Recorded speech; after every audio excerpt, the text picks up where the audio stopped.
आदिम सान्ताड़ मानतान रामेश्वर मुर्मू गमकेया ऑल तुमल काराम बिनती खन गेबन आंजम तोरा लेगे।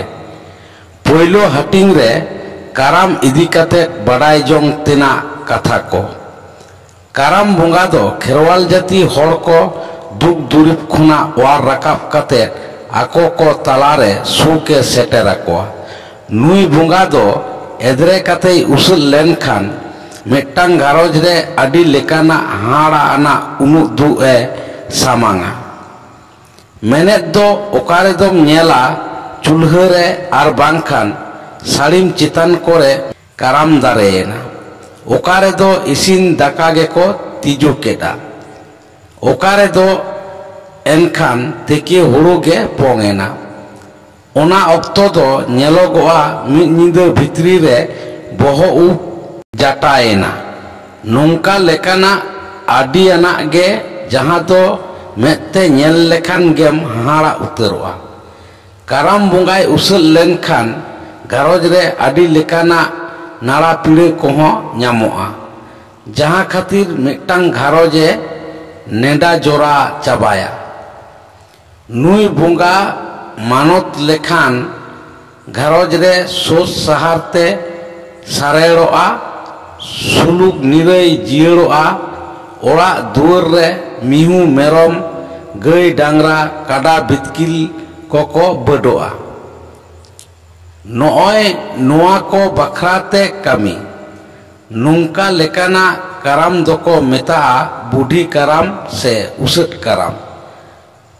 उनी काराम गोसाए उसट लेनखान नोआ हाटिंग कमी तलाते उनिया उसट राड़ेज हुयो खातिर नोआ दो उसट काराम होको मेता गया। दोसार दो मांझी काराम। नोआ काराम आतो रे बिट लेखान आतो रेना सुलुक सगई जियरोआ।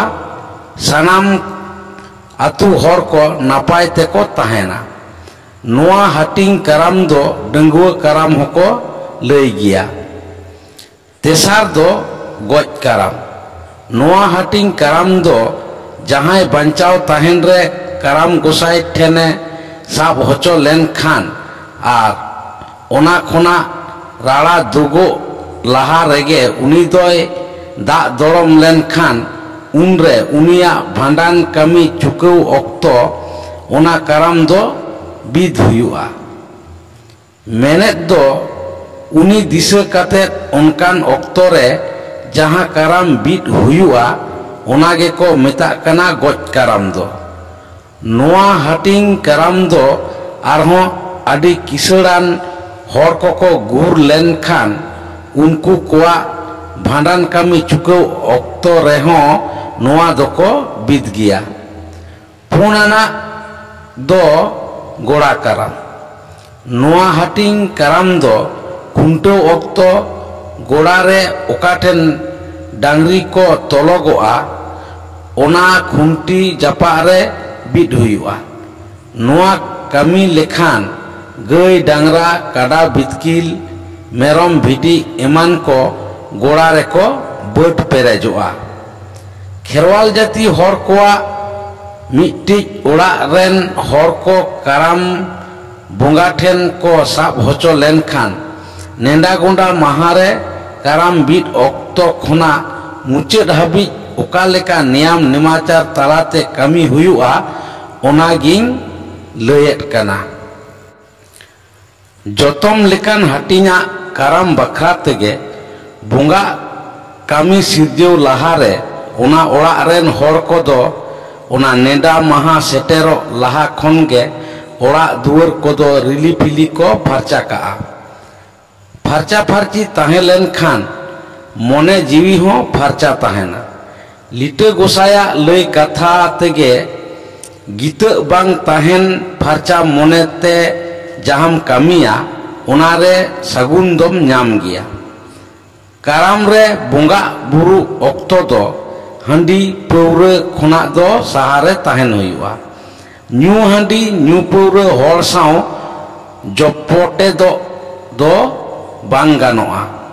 बेड़ा पहड़ कोदो उन्ना बांग रेहो हातम कुमंग हपन एरा मिसरा जवाई गमके कोदो नेवता आगु को हुयुआ उनको बाखान बोंगा बुरु को रस्के गे बाको अटकारा ओना ओड़ा रेन बोंगा तलावका को जवाई गमके कोदो बोंगा कामी रे साला को हुयुआ।